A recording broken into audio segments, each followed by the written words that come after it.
Hey, what is up? Welcome to this episode of the Wantrepreneur to Entrepreneur podcast. As always, I'm your host, Brian Lofermento, and all of us are in for a real treat today because we are being joined by a brilliant entrepreneur who I'm pretty sure he's going to argue that he's not an entrepreneur because I think he identifies so much as an engineer because this is somebody that really pushes the envelope and views a way better tomorrow thanks to technology, thanks to innovation, thanks to advancements. We all are going to be challenged in the way that we think today by our incredible guest. His name is Dom Kwong. Dom has over 25 years of experience in hardware engineering and manufacturing under his belt. He has served as the general manager of a high-growth startup in the big data sector, the engineering program and technical manufacturing manager simultaneously at Intel, and a partner at One Oak Design Consultancy. In his career, Dom has built the world's first sports heads-up display system for both cycling and running. He developed manufacturing lines in Canada, the US, Mexico, and China, encompassing NPI, quality control, supply chain,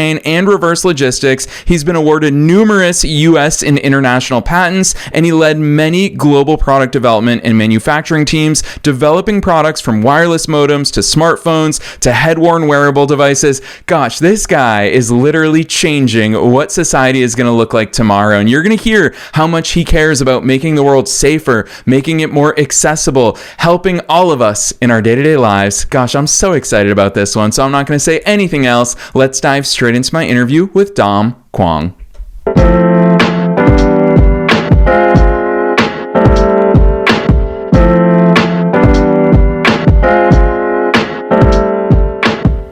All right, Dom, I am so very excited that you're here with us today. First things first, welcome to the show. Brian, thank you for having me. And your intro, no, I don't recognize that person at all. I am absolutely the wantrepreneur. As my first boss and mentor would say, we're all frauds here, and we're trying to, fool enough people through our work that it actually, gives us the experience to actually do something useful. So, but thank you for that. I appreciate it. I'm embarrassed by the accolades because I don't like to recognize them only because I feel like this is just my work that I do, that I love to do. Dom, I'm going to call that out. To me, that is the mark of an entrepreneur. Is we are all very much a work in progress because you will never be happy with where you are. You're always on to that next thing. So I'm going to kick the mic right back to you because you're up to some very cool work, Dom, and I'm super excited for listeners to hear it from you firsthand. So give us that overview. Who's Dom? What are you up to these days? Yeah, well, I'm Damon Kwong, and I happen to be as you said before, the CEO of an electric motorcycle company called Damon. And what we're trying to do is make the world of mobility safer for everybody, safer for the riders today, tomorrow, and yesterday.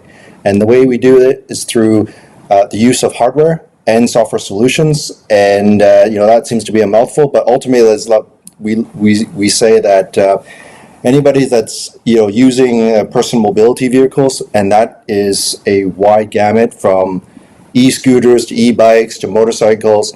Look, when we choose this form of transportation because of its accessibility, its footprint being smaller than cars, we do it because we see a distinct need for it, right? And so whether we're commuting, going out for a recreational ride, or in this new economy, last mile delivery, the aspect of safety is always in the back of our minds, right? Like, we recognize that these things are not safe.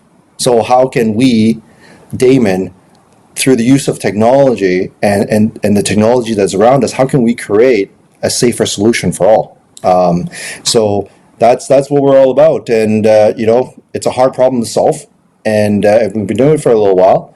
And, just appreciate, people like yourself that is willing to give myself and our company 5 seconds to hear what we're all about, and perhaps maybe the audience and customers around us would be willing to give us another 5 seconds to tell them that, hey, the stuff is that you can make it safer, and just really happy to kind of tell people or educate people as to how we're about doing it. Yeah, I love that overview, Dom. I'm super appreciative of that. Again, I'm just going to totally pick on the entrepreneurial theme since you're shying away a little bit from that label, because here's what really stands out to me. And obviously, I'm talking to entrepreneurs and wantrepreneurs for a living. I see so many different levels and so many different ambitions. And we often throw that word scale around so frequently, which is about the bigness of our dreams and our execution. Dom, you've done so many things from product development, engineering, all that stuff that goes into it. But when it comes to the work that you're doing at Damon, you didn't choose a small problem to solve. You chose a big problem. Talk to us about that origin story of why that work. Why is that so meaningful to you?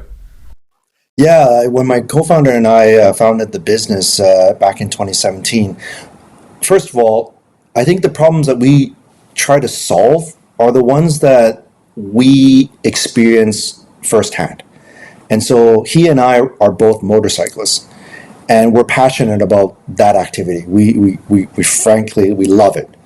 And, as we have our own experiences traveling the world and seeing the use of mobility all around the world, there are things that we see, and friends that we have in this industry that makes it very visceral to us. Like I've had well, I have friends that have been hurt by this sport that I love, and I also have friends that we absolutely enjoy the community that it creates when we're doing this activity.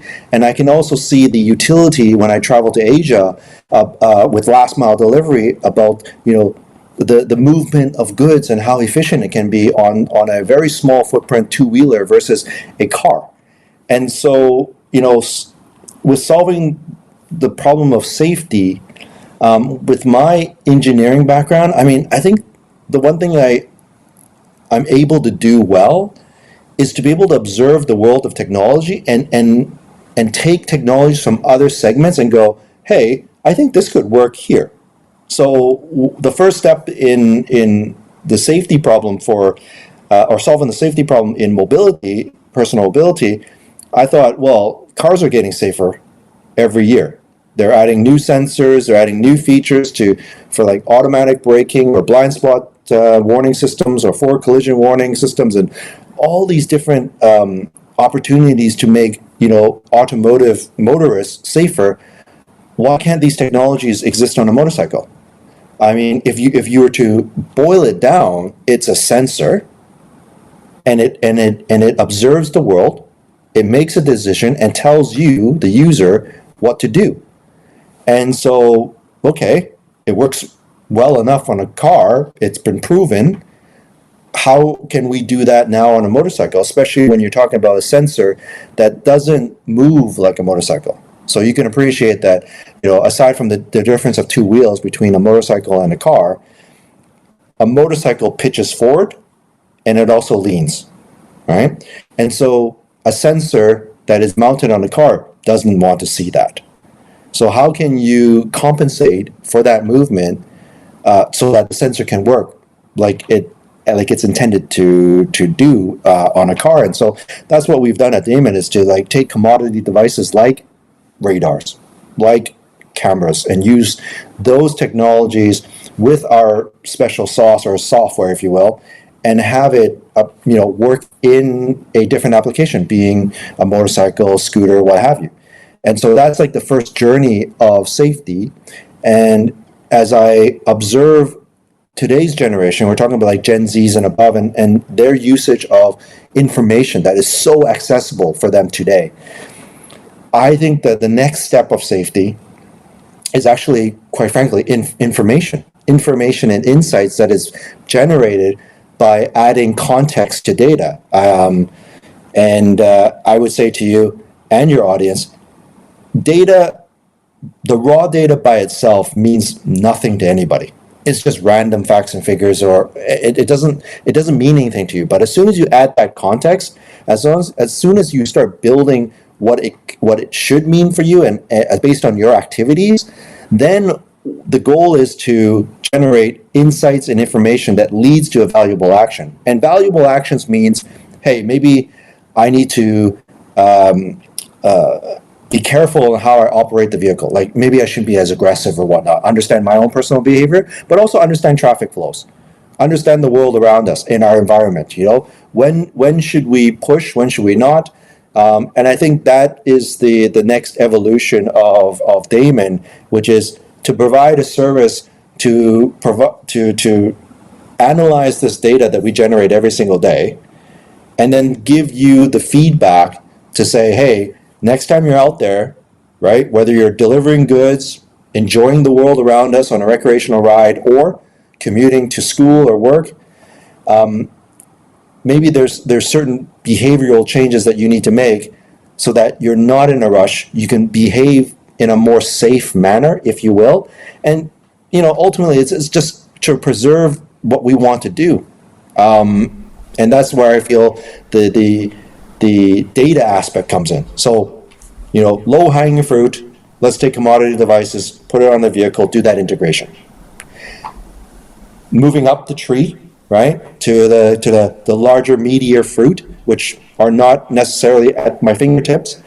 How can we use newer technologies to make the next generation safer, as well as the current one as well? So, Dom, it's really cool hearing you talk about that, especially because you and I were geeking out off the air about our love for all things tech, and both of us have been Tesla owners. And right now in the US, there's this ongoing debate about autonomous driving. And we really, primarily, at least at the consumer level, we have two main companies that are pushing the envelope there. We've got Waymo, which are driving around with what looks like Doppler radars on top of the cars. And then we've got Teslas, which look like cars like you and I drive, because it literally is consumer level driving. And what I think, I'm definitely biased as a Tesla owner, but what I think is so brilliant about Tesla and their FSD software is that they've been collecting billions of miles of data. There's a camera, forward-looking camera. Heck, I mean, there's like 12 cameras around my car collecting all of these data points. So of course we can start to make those decisions. And I find it so fascinating hearing you talk about the important work that Damon is doing, because most people, when they look at motorcycles, they just automatically, yeah, that's not safe. No one's ever taken the time to analyze and dissect that. So what does that side of it look like? Because I think it's so fascinating how data-driven Damon is in the way you operate. Yeah, thank you. I appreciate that. And you used an excellent example with Tesla. I mean, Tesla is an inspiration of ours. We look at that company and we feel the same way about them. Tesla is a technology company that happens to be making cars. Damon, we are a technology company, and we're trying to solve the world of personal mobility, which is prolific. If you look at the usage of two-wheelers around the world, it doubles that of cars, right? And I'm talking about everything from, like I said, electronic kick scooters all the way to full-blown motorcycles. And so, the use of data, I would, frankly, in the world of personal mobility, it's still somewhat, it's still a novel concept. And I want to be very careful and very respectful of the industry, of how they matured and grown over the last decade. But at the same time, there's this gap, right? Cars, have advanced in technology, and their adoption rate is so high. I think, frankly, because these companies that produce these vehicles have the luxury of having the stability for the end customer. That this customer, you can strap them in and perform all these different operations, all these different safety systems, if you will, to pre-tension the belt, brake for you, steer for you, and all that. When it comes to two-wheelers, in fact, that's the last thing we want. We don't I think if you try to steer for that end consumer when they're operating whether it's a e-bike or a motorcycle, you're going to find resistance. And so how do we solve that problem of safety if we're not going to go and take control of the vehicle? Because quite frankly, the rider doesn't want you to do that.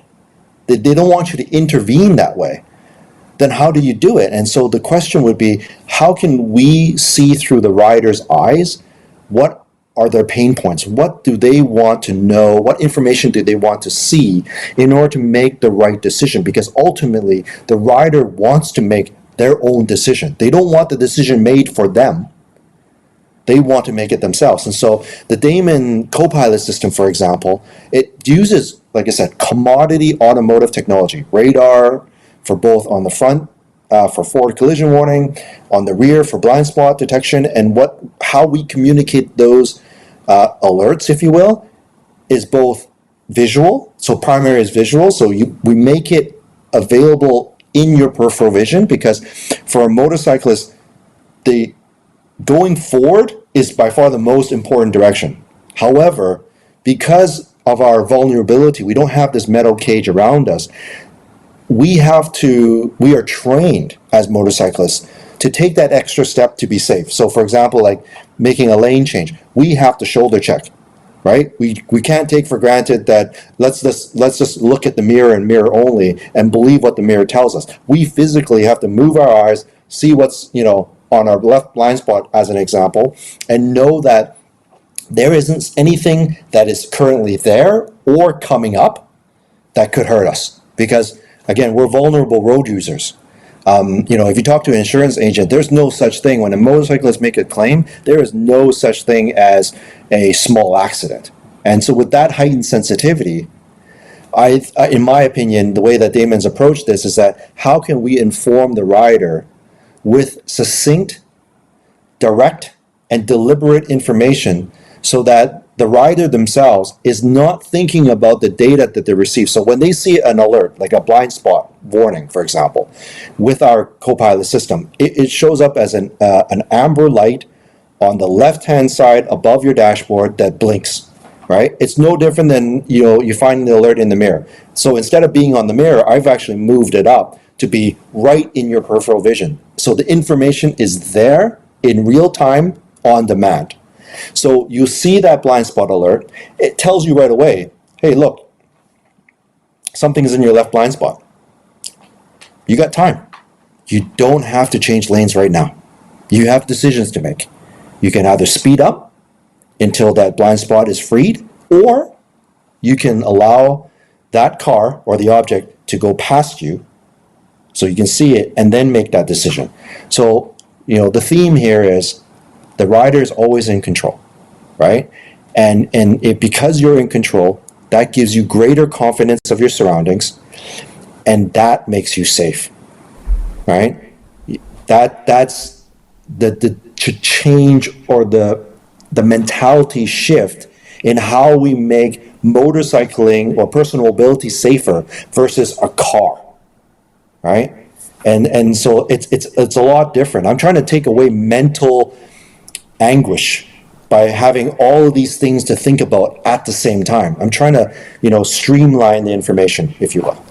I think it's a really important point that you make, Dom. When people ask me, I love Tesla's FSD. As a Tesla owner, using full self-drive is incredible. And people, it's funny, I'm sure you've got this question as well. People always say, oh, so do you take a nap? Oh, do you go on your phone? And I'm just like, no. In fact, I feel far more aware when I'm in FSD mode, because FSD is taking care of the small things. Like, it doesn't take a rocket scientist to stay in a lane or to keep your foot on the accelerator. And so I find myself being way more aware of all the different things that are happening around me, whether that's a potential animal running onto the street or in a neighborhood street, if there's kids outside playing. It's really cool how much my awareness increases.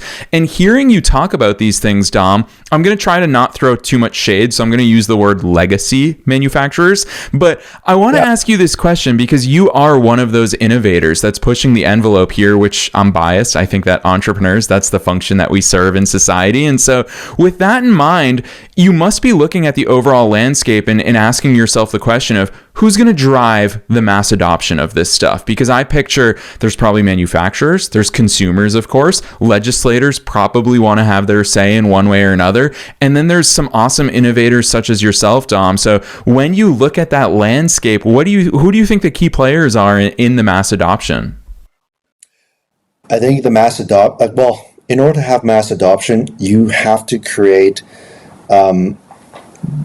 you have to create the entity that people want to. You have to create the entity and the awareness for the masses to even be aware of what you're trying to do, right? So it starts small scale, and then of course we scale up. Now, for us at Damon, look, we are building our own vehicles, And the reason why we're doing it, because frankly, there aren't any connected vehicles that are, that have an open platform that we can, work with to be able to extract the data, to be able to generate these insights and information to the end consumers, right? So we're doing this as a demonstrator to show the world that, hey, the world being both the consumers and other OEMs, and say, hey, this can be done. Technology exists today for us to have this, collision of the worlds, if you will, right? And so when we create that example, that demonstrator, if you will, I think that creates a market. And from there, when we get the interests of other OEMs, they'll be asking us and say, hey, is this available for everybody, or is it just on your own vehicle? And for us, we're like, yes, we're open for business. I mean, it doesn't matter for me, in my humble opinion, and our team as well. We want to proliferate the use of this safety technology on all platforms. So like I said, we are a mobility company. So there's ways for us to make, whether it's an e-scooter that, kids start off on when they're like 10 years old to be safe, and when they grow up and jump onto e-bikes, look, we want to do that too. And then of course, as they become young adults and they're living their lives now, and being a contributor into society, there's technology that we can introduce onto motorcycles, and frankly, a lot of technologies that we're implementing, you already own. So one way to have this a mass adoption is to lower the barrier of entry, right? So from a vehicle point of view, you need to make it accessible. Accessible means that the price point needs to be low enough that makes it attractive. Now, price isn't the only thing. It's like, what are the other financial mechanisms that allow accessibility? And so, in today's economy, right, especially when you talk about the new generation, we're talking about subscription services, right? SaaS, like software as a service, is tremendous around the world for delivering all sorts of different functions and features that we all love. Why can't it extend into the world of mobility? I mean, you're seeing it today, up and down like say the west coast of the U.S. and Canada. We see e-scooters that are available on demand through rental, short-term rental, right? And there's also subscription on that front. So there's that portion of it. The other side of the coin is that you talked about regulators and legislators, right? And I feel that what they need is proven data over a period of time that shows the efficacy of these safety systems, right? And to let them know that, first of all, these things do exist. And by the way, the data point is not just one. Here's a collection of data gathered over a number of years that shows the efficacy of these type of technologies. And look, there's plenty of examples of this, whether it's in the U.S. around the world, of safety systems being adopted, but they needed to get some say ground truth, if you will, of the data of its efficacy before it's being adopted in scale, meaning that it's being legislated in. So, for example, like ABS brakes, that at one point in time when it was first introduced, it was an option. You didn't have to own ABS brakes. But over time, we can see that the number of the accident rate was dropping due to the efficacy of the invention called ABS. Like, it was actually preventing accidents or the severity of accidents. So, at some point in time, legislators are saying, look, this is critical life-saving technology. We need to have this everywhere. So, I mean, there's two sides of the coin when it comes to, legislation of, various technologies. Some would say that, we want to always have choice, right? We don't want something to be, an edict that, we're given no choice, we must use it. But at the same time, I would say, because the legislation is there to support it, and the manufacturers are now incorporating these technologies to drive a greater volume of adoption, that lowers the price So that usually becomes the barrier to entry. I mean, it was an option before when it was first introduced, ABS, because it was a $10,000 option.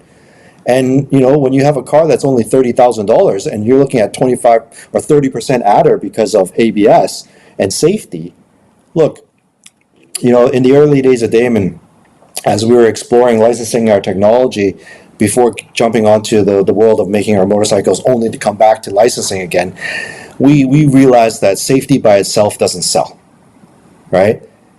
Safety as an integrated feature, I think people will hang their hats on and saying, look, my vehicle has these safety features. What about yours? And again, it gives you a sense of comfort, but doesn't drive your buying decision or your decision making as far as purchasing, right? You always buy it because number one, it looks cool, and two, you tell yourself, hey, it has all these different features that resonate with yourself. But at the same time, when you see the safety features, right, you don't go, no, I don't want them. You're like, oh, cool. Absolutely. It's got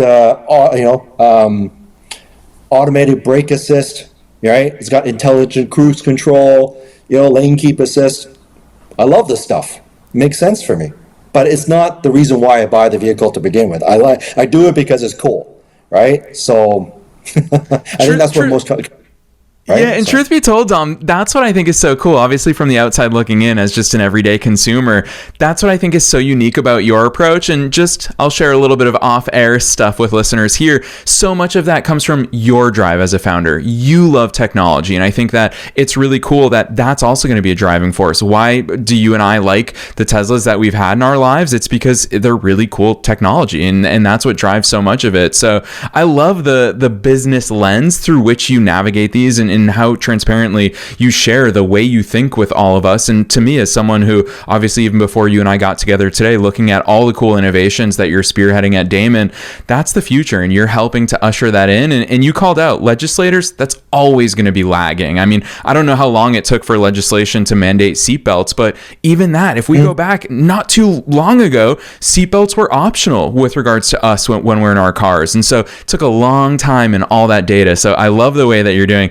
Dom, you and I could talk all day long, but I've got to put you on the spot with the question that I always ask at the end of every episode, and that is very much coming back to you because you've fully displayed for us today that entrepreneurial brilliance of yours. So what's your best piece of advice for listeners? Listeners can't see you as you just shake your head at me, but what's your best piece of advice for listeners, knowing that we're being listened to by both wantrepreneurs and entrepreneurs at all different stages of their own growth journeys? And also, I'll interject this, Dom, seeing how mission driven you are in the way that you think, I'm really excited to hear what's that one thing you want to leave them with today. Thank you for that. And look, as I'm on this journey together with you, I would say the first thing, especially as the CEO of this company, a lot of people are going to tell you you are number one, but I would say you're not the only one, meaning that the strength of your vision and what you want to do with your company is built on the fact that you have a strong team supporting you. I would say that, I am always going to be the first one that stands in front of the SH asterisk T fan, right? With my mouth wide open, and when it hits, I'm the one saying yummy. But behind me are a bunch of my team members propping me up, pushing me forward. And I need that. Because, that's what they give me strength, because you can't be arrogant enough to think that you know everything. It's like, no, you're just one of many. And then the other one about innovation, I would say, again, this should not be any surprise to anybody. You need to understand the problem you're trying to solve. You need to understand it very carefully and clearly. And you also have to put yourself in the customer's, you have to put yourself in the customer's position. Because in order for you to solve these problems, if you do not understand their pain, how do you solve these problems? Like at Damon, if you weren't a motorcyclist before, you will be, because I will train you to be one. I'll pay for your lessons to be a motorcyclist, because motorcyclists develop motorcycle technology. That's it. Full stop. And so that's what I would say to entrepreneurs. Number one, you're not alone. Two, understand the problem. And then from there, look, your brilliance will come out, and your passion will come out from your words, because you're talking about things that you know firsthand. And so you don't have to pretend. I think with myself, I learned that a long time ago. It's it's funny enough, off air, we were talking about imposter syndrome, and I wear it like a badge of honor, because it helps me to stay humble, at the same time really listen to my team, listen to my customers, listen to the industry, and go, okay, I see these things, and this is how we're going to navigate. And again, it's just a hypothesis, so you just have to go and prove it, right? I apologize for all of you. I am an engineer, but you know what? Maybe I've crossed over to the dark side. But I've learned a lot from people, and I continue to learn. So I appreciate everyone to give me that extra 5 seconds to listen. Heck yes. Well, Dom, I'm going to call this out for listeners, because I obviously hear a lot of advice. I always ask that question at the end of every episode. And something that I just heard and saw in the way that you answered that is you immediately caught yourself and shied away from that age-old cliche of you have to get in your customer's shoes. And you instantly changed it, and you said, no, you have to literally be in the position of your customer. And I really appreciate that emphasis, because I feel like it's advice that gets tossed around so frequently. But for you, like sitting in a motorcycle seat, there's nothing that can compare to that. Seeing a car come up through your blind spot, seeing a car not recognize that you are in their blind spot as they change lanes, there's literally no substitute. And so for listeners, all of you worldwide, you've got to figure out what these proverbial blind spots are and what that experience is for your customers. Dom, you have laid so much brilliance on us today in just a short amount of time. So I'm very excited, because you and I talking about something, that's one thing. But for people to see it, as much as you tease the very cool tech on your website, that is an entirely different experience. So for listeners who want to see this stuff in action, drop some links on us. Where should they go from here? Go to damon.com. Everything you need to know about us, our technology, and if you so choose to support us through an investment, it's all there. Again, thank you for your time, and thank you for everything else you want to do to support us. I mean, like I said, it's a tough problem to solve, but as a consumer myself, and using these type of transportation, and seeing my kids take on these forms of transportation as well, it's like, look, it has to be done, and it can be. So thank you again to everybody for your time and patience with us. Yes, listeners, you already know we're making it as easy as possible for you to find that link down below in the show notes. Super easy to remember, damon.com. Dom, I don't know how you got that domain, but kudos to you, damon.com. Listeners, go straight there. You can also click through, and trust me, Dom talked about a lot of really cool technology today. To actually see it, to see the bikes that they're making, there is no substitute for seeing this stuff in action. It's so incredible. The more you look into them, the more you're going to be amazed. I didn't want to see Dom blush today, so I only tooted his horn a little bit about all the cool awards and accolades he's picked up over the years. So definitely check out his work. Otherwise, Dom, on behalf of myself and all the listeners worldwide, thanks so much for coming on the show today. You're very welcome, Brian. Hey, let's do this again.